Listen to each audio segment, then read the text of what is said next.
એક નાનું કુટુંબ, તેમાં 3 વ્યક્તિઓ રહે છે. પિતા, જેનું નામ કૈલાસ, તે કોઈના ઘરે માળીનું કામ કરે છે. તેની પત્ની લક્ષ્મી અને તેની પુત્રી ગંગા છે. આ 3 બહુ પ્રેમ ભાવથી રહેતા. મા-બાપ તેની એકની એક દીકરીને બહુ લાડકોથી રાખે છે. દીકરીને બહુ મહેનત બહાર અભ્યાસ માટે મોકલે છે. અભ્યાસ પૂરો કરી દીકરી ઘરે આવે ત્યારે મા-બાપને તે છોકરાથી બહુ પ્રેમ કરે છે અને તેની સાથે લગ્ન કરવા માંગે છે. બધી વાત કરે છે. આ વાત સાંભળીને બંને હા પાડી દે છે. જે છોકરાથી ગંગા લગ્ન કરવા માંગતી હતી તે છોકરો એક શેઠનો હતો, જેનું નામ શુભ. આ છોકરો ગંગાને બહુ પ્રેમ કરતો. તેના ઘરે પણ આ બધી વાત થઈ.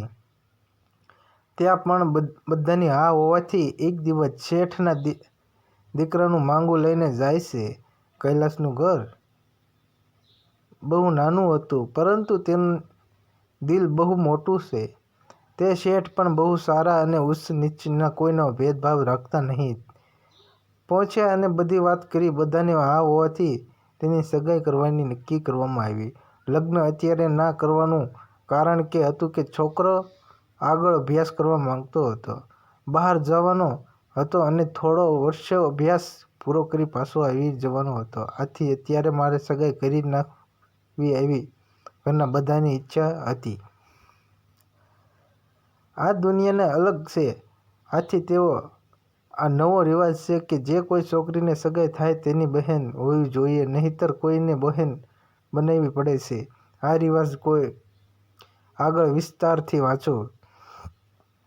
ગંગા અને શુભની સગાઈ થાય છે. રિવાજ પ્રમાણે રાત્રે સગાઈ કરવામાં આવે છે. ગંગાની કોઈ બહેન ના હોવાથી તેના પિતા કોઈ અનાથ છોકરીને ગોતે છે. ત્યારે એક સ્મશાનની બાજુમાં એક છોકરી દેખાય છે. તે છોકરી તેની દીકરી ગંગા જેટલી જ હોય છે. આથી તે છોકરીને તેની છોકરીની સગાઈની બધી વાત કરી અને તેને રિવાજ વિશે કહે છે. તેથી છોકરી કૈલાસની સાથે તેની ઘરે જવા માટે તૈયાર થઈ જાય છે.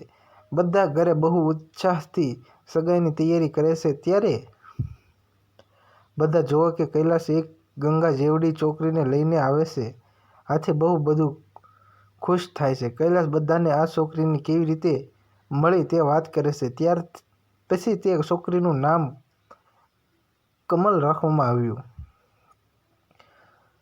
સગાઈમાં રાતે શુભના માતા પિતા કૈલાસ, લક્ષ્મી, એક પંડિતજી અને કમલ રસમો ચાલુ કરવામાં આવે છે. તે ગંગાના કદ જેટલું એક પૂતળું બનાવેલું હોય છે. તે પૂતળું વચ્ચે રાખવામાં આવે છે. ત્યારબાદ તે પૂતળાને એક લાલ રંગની ચૂંદડી ઢાંકવામાં આવે છે. પહેલા ગંગા પાછળનું શુભ અને શુભની પાછળ કમળ હોય છે અને તે 10 ચક્કર લેવા પૂતળામાં લગાવે છે. પછી એક ગંગા સિવાય બધા પેલું પૂતળું લઈને સ્મશાનમાં જાય છે અને ત્યાં બાળી રાખે છે.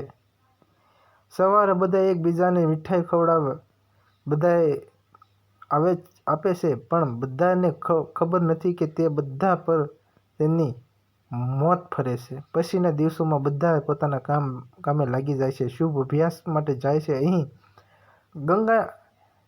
ગંગાની ઘરે પણ હવે 3 નહીં પણ 4 વ્યક્તિઓ રહે છે. કમલ પણ હવે બહુ આનંદથી અને બધા સાથે મળીને રહે છે. ગંગા કમલને નાની બહેનની જેમ પ્રેમ આપે છે અને કૈલાસ અને લક્ષ્મી પણ તેની નાની દીકરી જેમ રાખે છે.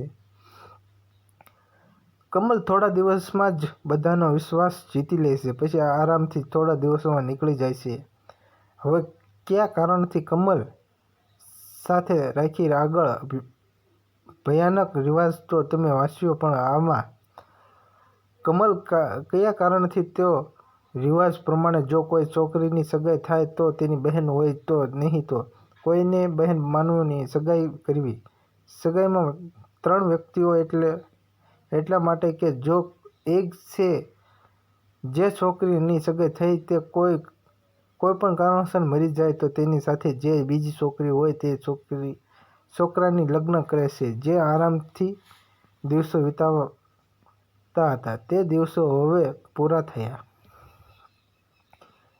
એક દિવસ ગંગાએ જોયું